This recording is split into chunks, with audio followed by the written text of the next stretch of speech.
the Vice President of Sales at Portis Residential, Jim Navarro. Mr. Navarro, welcome. Thank you very much. Thank you for having me. How are sales going at Veer at this point? You know what? We've experienced a great reception to our opening. We started sales beginning of February.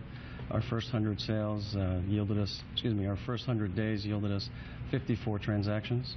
That's a tremendous increase over the last 2 years, where there was only actually 18 units sold in the preceding 24 months.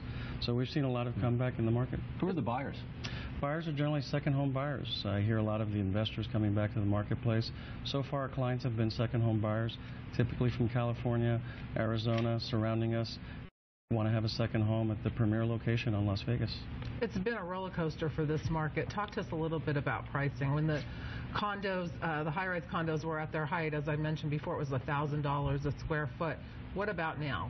You know, I've seen it go everywhere. I moved here 14 years ago. I was affiliated with another high-rise development.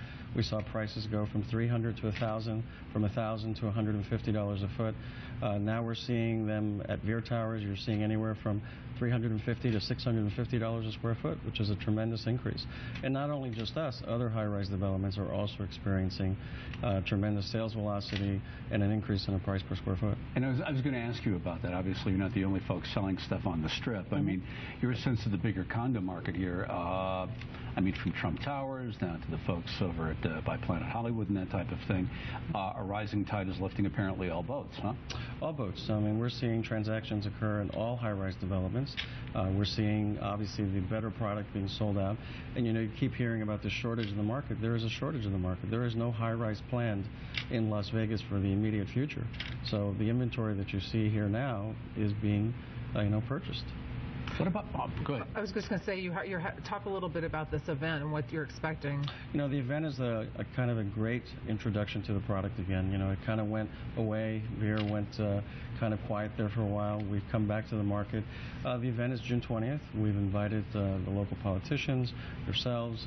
We'll have buyers. We'll have prospects. We'll have clients who already live in the building who will be coming out and seeing what we're doing. We're really creating a wonderful environment. Veer is a beautiful product located in the best spot in the city, and we're pretty happy to be in it. Real quick, talk to me about the fact that there are no high-rises planned. I mean, back during the boom, everybody apparently had a high-rise project. Dana had a high-rise project. I'm just kidding. But at any rate, mine fell apart. Sorry. What do you expect about for price appreciation? I mean, given the fact that there's no supply really coming onto the market at this point. You have to understand, building one of these buildings costs anywhere between $400 to $700 a square foot to build the building. So that doesn't matter where a building stands. That's what it costs to build. And you're still seeing prices below those prices. So until you get to the point to where you match those prices, it's going to be difficult for somebody to come in and build a new building. Right. So the units that are available in the marketplace are selling at higher prices because people recognize What about like Trump, who took the units off of the market and put them into hotels? Would you expect those to come back on for sale quickly? I don't know the answer to that. That would be something Trump would tell you, but I can tell you that we're selling quite a bit over. All right. Appreciate your help. Thank you. Appreciate it.